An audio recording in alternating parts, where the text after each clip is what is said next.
Hello students, कैसे हैं। एक बार फिर स्वागत है आपका सीरम इंस्टीट्यूट ऑफ साइंस में। आज हम डिस्कस करेंगे मोलारिटी और नॉर्मेलिटी। मोलैरिटी देखिए बच्चे, मोलारिटी का सिंबल है कैपिटल एम। मान लीजिए कि मैंने ये बीकर लिया है और इस बीकर के अंदर मैंने 1 लीटर सॉल्यूशन लिया है। कितना सॉल्यूशन लिया है? 1 लीटर सॉल्यूशन लिया है। और इस 1 लीटर सॉल्यूशन के अंदर मान लीजिए मैंने 2 मोल जो है सॉल्यूट के डालने हैं। तो पता है मैं क्या कहूंगा, उस सॉल्यूशन की जो मोलारिटी है वो कितनी हो जाएगी? 2 मोल पर लीटर। आया इसमें? मान लीजिए मैंने 1 लीटर सॉल्यूशन में सॉल्यूट के 5 मोल डाल दिए हैं, तो मैं कहूंगा कि उस सॉल्यूशन की कंसंट्रेशन अब 5 मोल पर लीटर हो गई है। यानी सीधी सी बात ये हो गई, 1 लीटर सॉल्यूशन में सॉल्यूट के जितने नंबर ऑफ मोल्स प्रेजेंट होते हैं वही क्या कहलाती है? Molarity. number of moles of solute present in 1 liter of solution। बच्चों ये जो 1 लिखा है ना, मैंने 1 लिखा है ना, 1 की जगह पर भी बोला जा सकता है। यानी इस डेफिनेशन को आप ऐसे भी लिख सकते हैं, number of moles of solute dissolved और प्रेजेंट पर लीटर ऑफ सॉल्यूशन। ठीक है बच्चों। और पर का एक मतलब और भी होता है सत्यम। पर का मतलब होता है डिवाइडेड बाय। पर से पहली वाली टर्म्स को पर के बाद वाली टर्म से क्या कर सकते हैं? डिवाइड कर दें। तो हम ऐसे लिख सकते हैं, मोलारिटी डिवाइड लिख देना मैंने पर की जगह। आगे क्या है? Number of moles of solute dissolved. ठीक है, divided by litre of the solution है ना। लीटर किस चीज की यूनिट होती है? वॉल्यूम की। तो आप इसको लिख सकते हैं वॉल्यूम ऑफ सॉल्यूशन। यूनिट क्या रहेगी इसकी? लीटर। और नंबर ऑफ मोल्स की यूनिट क्या होती है? मोल ही तो होती है। तो मोलारिटी की यूनिट क्या बन गई? Unit of molarity. मोलारिटी की यूनिट बन गई मोल्स पर लीटर। इसको बच्चों कैपिटल एम से भी लिख देते हैं। मोल्स को किससे दिखाया था? याद है आपको? एन से दिखाया था। सॉल्यूट है इसलिए उसके पाव में कितना लिख दिया? 2 डिवाइडेड बाय क्या बोला उसने? वॉल्यूम। वॉल्यूम का सिंपल क्या यूज किया था हमने? वी। बेटा वी की यूनिट क्या बताई थी मैंने कहा था ये जो v यूज करते हैं, जो वॉल्यूम यूज करेंगे, हम हर जगह इसकी यूनिट ml यूज करेंगे। लेकिन यहां उसने कहा है यूनिट किस में यूज करनी है? लीटर में यूज करनी है। तो ml को लीटर में कन्वर्ट करना है। तो बिल्कुल आसान तरीका, किससे डिवाइड कर दें? 1000 से डिवाइड कर दें। N2 का फॉर्मूला लिख सकते हैं ना, आपको बताया था मोल्स निकालने का तरीका। क्या लिखा था? WB by MB। अगेन इसको डिवाइड किससे था? V बाय 1000 से। तो ऐसे लिख दूं WB by MB into 1000 by V। आया इसमें? तो ये हमने मोलारिटी का फॉर्मूला तैयार कर लिया। कुछ एक शॉर्ट ट्रिक्स याद करते हैं मोलारिटी निकालने के लिए न्यूमेरिकली। मान लीजिए लेट डी क्या गिवन है, डेंसिटी ऑफ सॉल्यूशन है, ठीक है। और क्या मान लें हम, एक्स, एक्स क्या मान लेते हैं, परसेंटेज बाय मास। और परसेंटेज बाय मास में बच्चों कौन सा तरीका, डब्ल्यू डब्ल्यू। अब मोलारिटी निकालने का तरीका क्या है, डी गुणा में एक्स गुणा में 10 डिवाइडेड बाय एम बी। इस शॉर्ट फॉर्मूला बना दिया है हमने, किसके लिए, मोलारिटी के लिए। आया इसमें, चलो याद है बच्चों, +1 में पढ़ा था मोलारिटी इक्वेशन क्या होती है, याद है, क्या इक्वेशन है, M1V1 is equal to M2V2। क्या नाम है इक्वेशन का, molarity equation.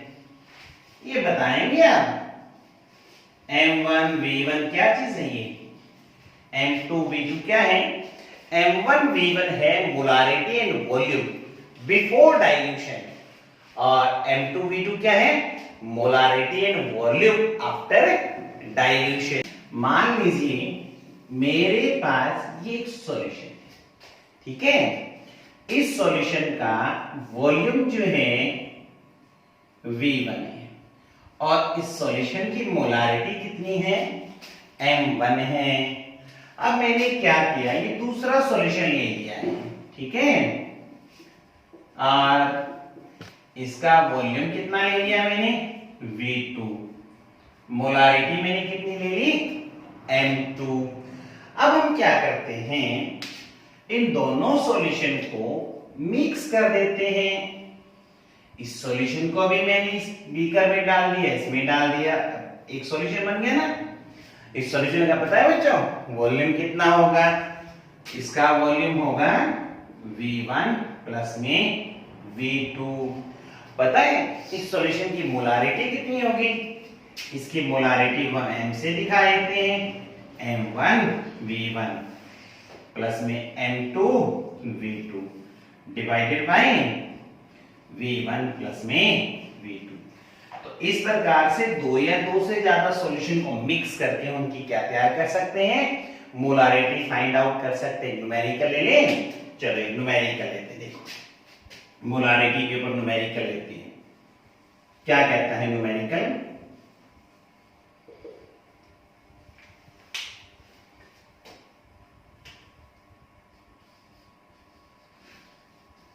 Density of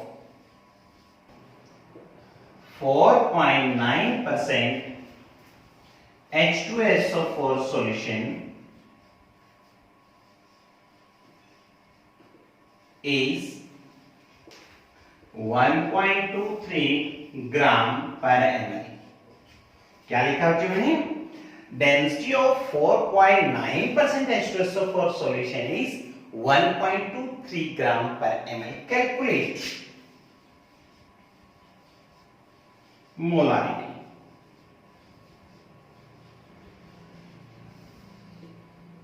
of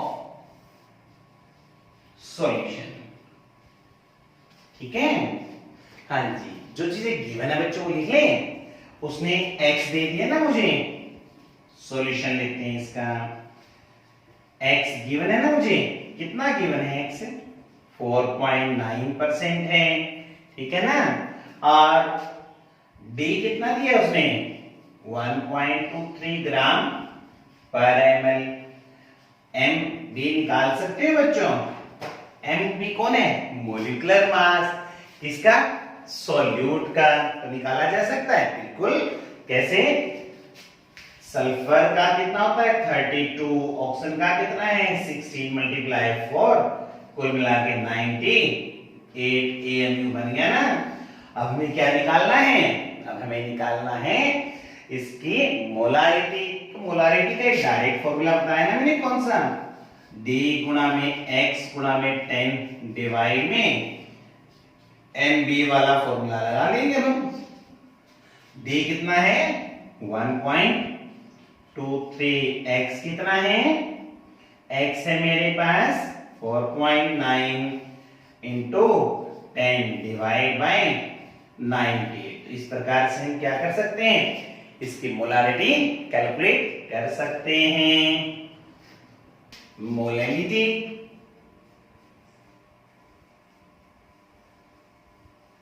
molarity का सिंबल है स्मॉल m। देखिए मान लीजिए सत्यम हमने क्या लिया, एक बीकर लिया। इस बीकर में मैंने 1 kg सॉल्वेंट ले लिया। क्या लिया मैंने, 1 kg सॉल्वेंट। मान लेते हैं मैंने इसके अंदर सॉल्यूट के कितने मोल्स डाल दिए हैं, 2 मोल्स डाले हैं सॉल्यूट के। तो पता है अब मैं क्या कहूंगा, अब मैं कहूंगा कि सॉल्यूट की जो कंसंट्रेशन है वो बन गई है 2 मोल पर केजी। क्या बन गई है, 2 मोल पर KG.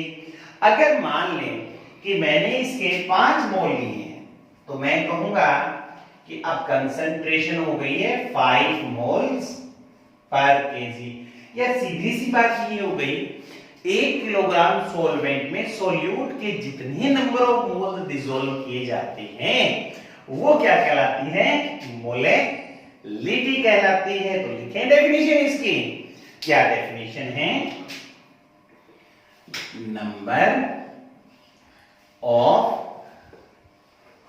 Moles of solute present or dissolved in 1 kg of solvent। बच्चों पीछे वाले में हमने सॉल्यूशन लिया था, इसमें कौन होता है, कौन होता है, सॉल्वेंट होता है, उसमें सॉल्यूशन था, इसमें कौन है, सॉल्वेंट। उसमें लीटर यूनिट थी, यहाँ कौन है, किलोग्राम के अंदर है। ठीक है, अब इसका फॉर्मूला ड्राइव, इसको ऐसे भी लिख सकते हैं ना जिसे हमने पहले वाले केस में किया था, पर की यूज कर सकते हैं किसके जगह, 1 की जगह। तो इस डेफिनेशन को ऐसे भी लिखा जा सकता है, number of moles of solute present per kg of solvent। अब क्या करें, अब क्या करें, डिवाइड वाला तरीका लगा सकते हैं। ये मैंने डिवाइड वाला तरीका लगा दिया, पर के पहले वाले टर्म बोल दीजिए और पर के फिर बाद वाले टर्म बोल दीजिए। तो ऐसे लिखेंगे, number of moles of solute dissolved or present divided by kg। kg किसकी यूनिट होती है, मास की। तो ऐसे लिख दूं, मास ऑफ सॉल्वेंट। बच्चों किसमें होना जरूरी है, ये kg में होना जरूरी है। तो हमारी यूनिट क्या बन गई, यूनिट बन गई हमारी मोल पर केजी। ठीक है, इसको आप शॉर्ट में स्मॉल m भी लिख सकते हैं। ठीक है, अब देखो फॉर्मूले लिख देते हैं इनकी, स्मॉल m इसकी जगह क्या लिख दूं, N2 डिवाइड में क्या लिख दूं, मास ऑफ सॉल्वेंट। सिंबल क्या था, WA। गड़बड़ हो गई, किस बात की गड़बड़ हो गई, हमारा जो WA हम लेते हैं उसकी यूनिट क्या है, WA किसको रिप्रेजेंट कर रहा है, मास ऑफ सॉल्वेंट को। लेकिन यहां जो हम यूनिट यूज करते हैं वो है ग्राम, और मोलेलिटी के अंदर यूनिट क्या है, केजी। तो इसका मतलब ये हुआ कि इसको 1000 से क्या करना होगा, हमें डिवाइड करना होगा। आया ना समझ में, चलो N2 की वैल्यू लिख दें, WB by MB into 1000 by WA। तो ये हमारे पास फॉर्मूला तैयार हो गया। बच्चों आपको याद है हमने पढ़ा था कि फिजिक्स के अंदर ऐसा ही सिस्टम को यूज किया जाता है, लेकिन केमिस्ट्री का अपना एक सिस्टम होता है जिसको हम क्या कहते हैं, प्रैक्टिकल सिस्टम ऑफ यूनिट्स, जिसके अंदर जैसे आपने पढ़ा ना मास, मास की ऐसा यूनिट तो क्या होती है, केजी। क्या हमने केमिस्ट्री में केजी का यूज किया? नहीं किया, हमने मास को ग्राम में यूज किया। ठीक है, वॉल्यूम की ऐसा यूनिट क्या होगी, मीटर क्यूब। लेकिन क्या आपने मीटर क्यूब यूज किया है केमिस्ट्री में? केमिस्ट्री में हमने क्या यूज किया, मिलीलीटर यूज किया और क्यूबिक सेंटीमीटर यूज किया। तो उसी तरीके से जैसे हमने नंबर ऑफ मोल्स ऐसा यूनिट होती है अमाउंट ऑफ सब्सटेंस की, तो उसी तरीके से नंबर ऑफ ग्राम इक्विवेलेंट्स होते हैं प्रैक्टिकल यूनिट में अमाउंट ऑफ सब्सटेंस की एज ए यूनिट। तो बात करें नंबर ऑफ ग्राम इक्विवेलेंट्स कैसे निकालते हैं। Number of gram equivalents, number of gram equivalents of a substance, किसी भी सब्सटेंस के नंबर ऑफ ग्राम इक्विवेलेंट्स कैसे निकालते हैं। ग्राम इक्विवेलेंट्स निकालने का तरीका होता है मास of substance divided by equivalent mass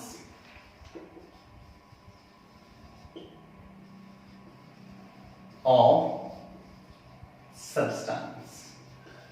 ठीक है, अभी नॉर्मलिटी कर लेते हैं और नॉर्मलिटी पर डिस्कस करेंगे कि इक्विवेलेंट मास क्या होता है और इस इक्विवेलेंट मास को हम कैसे फाइंड आउट करते हैं। देखें, करें शुरू। चलो देखिए, नॉर्मलिटी, नॉर्मलिटी का सिंबल है कैपिटल। जो वही डेफिनेशन है, कौन सी डेफिनेशन, जो आपने मोलारिटी वाली पढ़ी है ना। मोलारिटी में क्या करना है, जहां आपने नंबर ऑफ मोल्स बोले हैं वहां केवल नंबर ऑफ ग्राम इक्विवेलेंट्स बोलना है, बाकी एज सच है। यानी 1 लीटर सॉल्यूशन में सॉल्यूट के जितने ग्राम इक्विवेलेंट्स प्रेजेंट हैं वही उसकी क्या है, नॉर्मलिटी। लिख दें definition, number of gram equivalents of solute are number of gram equivalents of solute dissolved in 1 liter of solution। ठीक है, अगेन 1 का मतलब पर, तो आप इस डेफिनेशन को कैसे लिख सकते हैं, number of gram equivalents of solute dissolved पर लीटर ऑफ सॉल्यूशन। अब हम क्या कर सकते हैं बच्चों, पर की जगह क्या यूज कर सकते हैं, डिवाइड भी तो यूज कर सकते हैं ना। तो ये देखो नॉर्मलिटी, ये लिखा मैंने number of gram equivalents of solute divided by क्या लिखते बेटा, लीटर किस चीज की यूनिट है, वॉल्यूम की। तो क्या लिखूंगा मैं, वॉल्यूम ऑफ सॉल्यूशन। यूनिट किसमें लेंगे हम इसकी, लीटर में लेंगे। तो क्या बनी यूनिट इसकी, यूनिट बन गई ग्राम इक्विवेलेंट पर लीटर। फॉर्मूला रख दे बेटा, ऊपर लिख रखा है ना, किसी भी सब्सटेंस के ग्राम इक्विवेलेंट कैसे निकालते हैं, मास को इक्विवेलेंट मास से तो डिवाइड करना है। हाँ बच्चों, अब हम क्या लिखे, बनाए, किसका फॉर्मूला बना दे, नॉर्मलिटी का। कैसे बनाए, लिख रखा है नंबर ऑफ ग्राम इक्विवेलेंट्स, ऊपर लिख रखा है। नंबर ऑफ ग्राम इक्विवेलेंट कैसे निकालेंगे, mass of solute WB divide by M, equivalent के लिए हम MEQ लगा देंगे। है। पूरे के डिवाइड में क्या लिख दूं, v बाय 1000। आयास में ऐसे कर दो इसको, WB by NEQB into 1000 by V। ठीक है, यहां पर ये जो मैंने MEQB लिखा है किसको रिप्रेजेंट कर रहा है, इक्विवेलेंट मास ऑफ सॉल्यूट का। बच्चों इसके जितने भी फॉर्मूले जो हमारे पास मोलारिटी वाले थे वही के वही फॉर्मूले यहाँ हैं, केवल थोड़ा सा चेंज करना है। जहां मोलिकुलर मास लिखा है ना बच्चों, वहां केवल आपको लिखना है इक्विवेलेंट मास। वहां मोलारिटी इक्वेशन थी ना, तो यहां बन जाएगी नॉर्मलिटी इक्वेशन। N2V2 क्या कहेंगे इसको, नॉर्मलिटी इक्वेशन। एक फॉर्मूला और बोला था डेंसिटी वाला, वो फॉर्मूला भी यहां एप्लीकेबल है। ये देखो, D गुणा में X गुणा में 10 डिवाइड बाय NEQB। आयास में अब हम करते हैं, क्या करते हैं, इक्विवेलेंट मास क्या होता है और इक्विवेलेंट मास को निकालने के मेथड्स कौन कौन से हैं। बात करते हैं बच्चों इक्विवेलेंट मास की। क्या होता है इक्विवेलेंट मास, किसी भी सब्सटेंस का जितना मास 1 ग्राम हाइड्रोजन, 8 ग्राम ऑक्सीजन और 35.5 ग्राम क्लोरीन से डायरेक्टली या इनडायरेक्टली डिस्प्लेस या कंबाइन हो जाता है, तो वो उस सब्सटेंस का क्या कहलाता है, इक्विवेलेंट मास। एक बार फिर करें equivalent mass, the mass of substance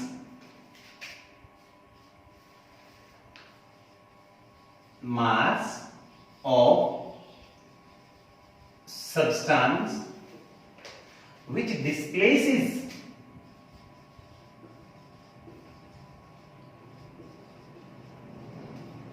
or combines with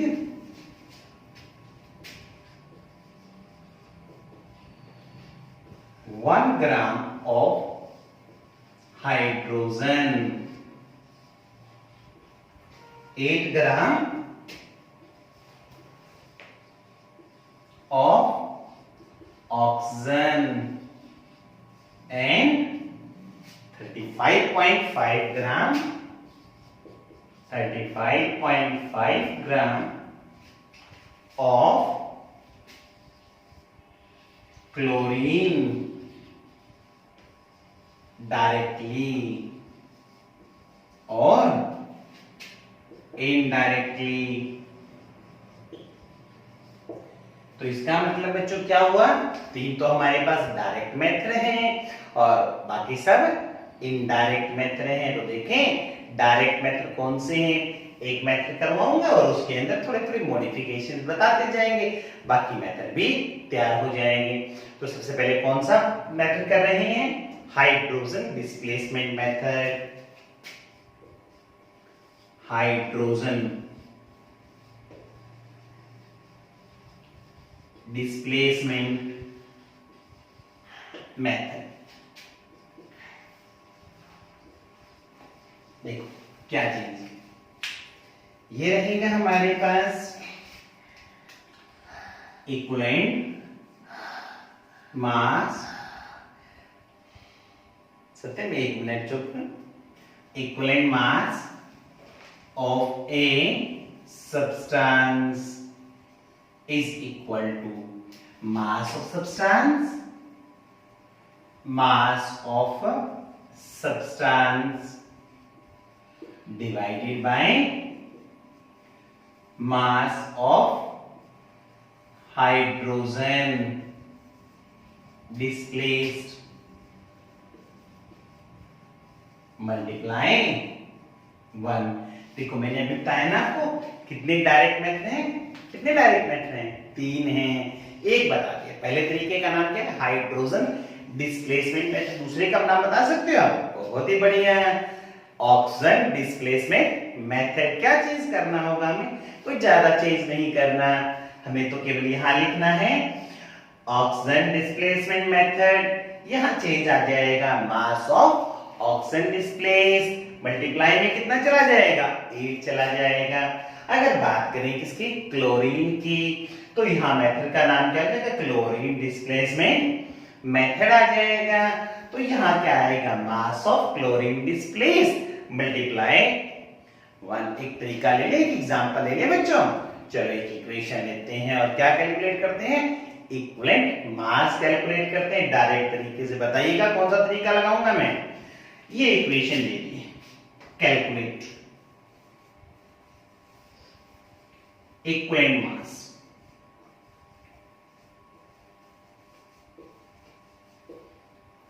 of H2O2। ये इक्वेशन है, H2O2 gives you H2O plus में O2। बैलेंस कर दें, ये तो हमने क्या कर दिए?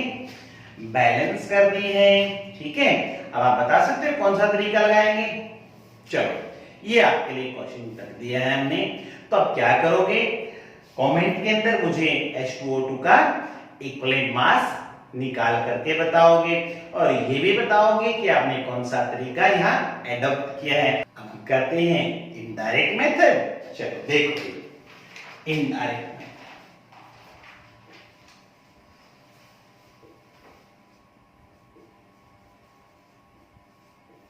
तो पहला लेते हैं इक्विवेलेंट मास ऑफ एसिड और बेस। किसी भी एसिड या बेस का इक्विवेलेंट मास कैसे निकालेंगे? हम डायरेक्ट मेथड नहीं कर रहे, अब हम क्या कर रहे हैं? इनडायरेक्ट मेथड कर रहे हैं। Molecular mass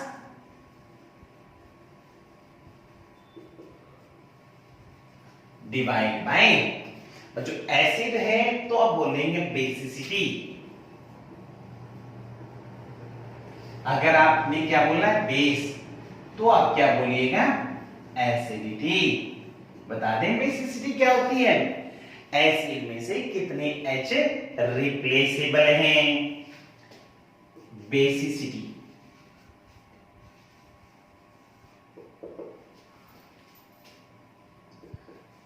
number of displaceable H positive ions from acid. Ions में।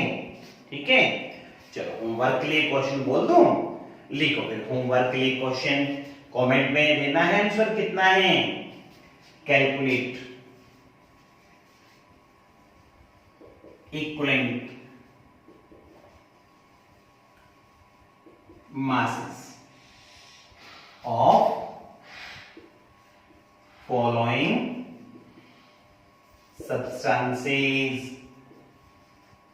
ठीक है, पहला H2SO4, दूसरा NaOH, तीसरा H3PO3। ठीक है, अब हम इक्विवेलेंट मास किसका निकालें? सॉल्ट का। Equivalent mass of salt, salt का पता है कैसे निकालेंगे? सॉल्ट के केस में बोलते हैं फॉर्मूला मास डिवाइडेड बाय, पता है टोटल पॉजिटिव वैलेंस यूज करते हैं। Total positive valency equivalent mass of an element. किसी भी एलिमेंट का इक्विवेलेंट मास कैसे निकालेंगे? उसके एटॉमिक मास को वैलेंसी से डिवाइड कर दीजिए।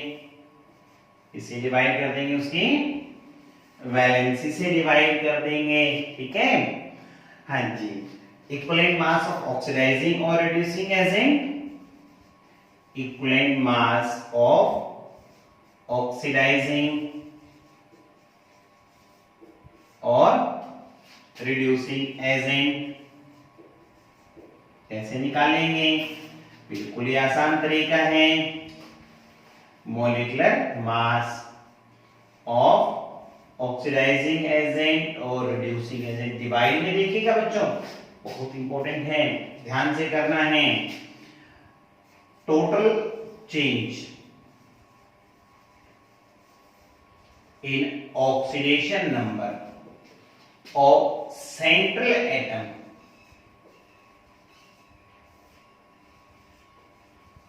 पर मॉलिक्यूल।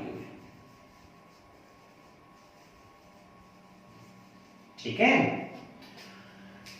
तो ये था हमारे पास टॉपिक किस चीज का? नॉर्मलिटी का, मोलारिटी का, मोलालिटी का। चलो आपको होमवर्क के लिए क्वेश्चन देते हैं।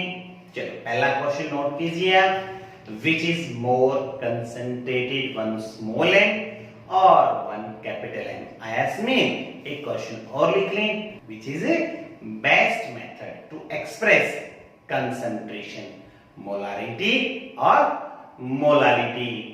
उम्मीद करता हूं इन सभी के आंसर आप कमेंट के अंदर जरूर देंगे। तब तक के लिए बाय।